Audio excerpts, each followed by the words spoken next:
Bagaimana virus corona menyerang tubuh kita? Mungkin itu jadi pertanyaan kita semua. Kita udah tahu gimana virus corona udah menginfeksi 1 juta orang di seluruh dunia sampai saat ini. Tapi yang mungkin belum banyak kita tahu, sebenarnya gimana sih virus ini nyerang tubuh kita? Mengapa infeksi virus ini bisa mematikan? Semua dimulai dari sini. Ketika virus corona masuk ke tubuh kita lewat percikan batuk atau bersin orang yang positif, baik secara langsung atau waktu kita nyentuh benda yang udah terkena percikannya dan gak cuci tangan setelahnya. Kalau udah gitu, si virus masuk lewat saluran pernapasan dan bergerak terus menuju sasaran utamanya, paru-paru. Disinilah virus yang punya 3 bagian utama ini mulai bekerja.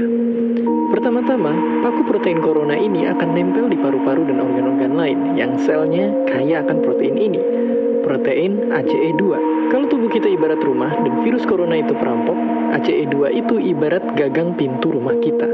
Begitu udah nempel, perlahan tapi pasti virus ini akan ngedorong masuk ke dalam sel kita. Dan begitu berhasil masuk, barulah aksi sebenarnya dimulai.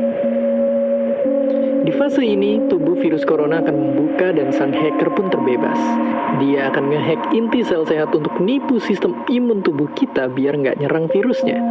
Dan sekaligus ngebuat inti sel jadi memproduksi cikal bakal virus corona baru.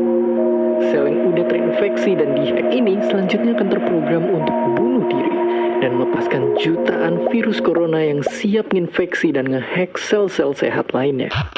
Ya, awalnya mungkin kita cuma kemasukan virus corona yang jumlahnya dikit, tapi dalam hitungan hari aja udah akan ada jutaan sampai miliaran virus corona baru, bikin paru-paru kita dipenuhi oleh mereka. Tapi ternyata, mimpi buruknya ada setelah ini.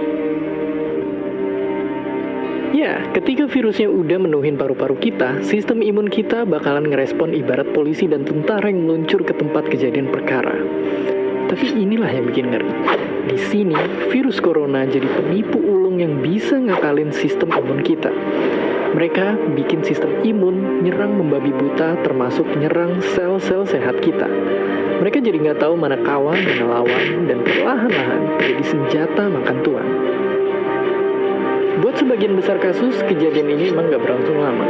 Karena kalau sistem imun kita kuat, mereka pun akan bisa menang dari segala taktik virus corona.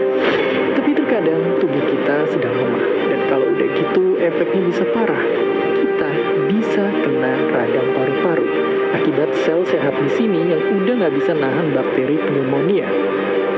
Malahan buat kasus yang kritis, bakteri ini nggak berhenti di sana.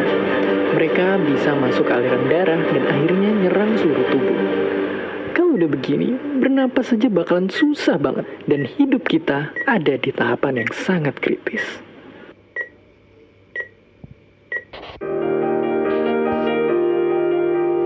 Ya, mungkin dengar fakta-fakta barusan bikin kita takut dan khawatir. Tapi ingat, kita pun punya cara buat memperkuat daya tahan tubuh kita. Makan makanan bergizi. Ya, bukan lagi sekedar 4 sehat 5 sempurna, tapi ikutilah pedoman gizi seimbang yang bisa ningkatin imun tubuh kita. Virus corona bisa parah kalau kita emang sakit. Tapi kalau tubuh kita sehat, kita punya harapan untuk bertahan. Dan seperti biasa, terima kasih.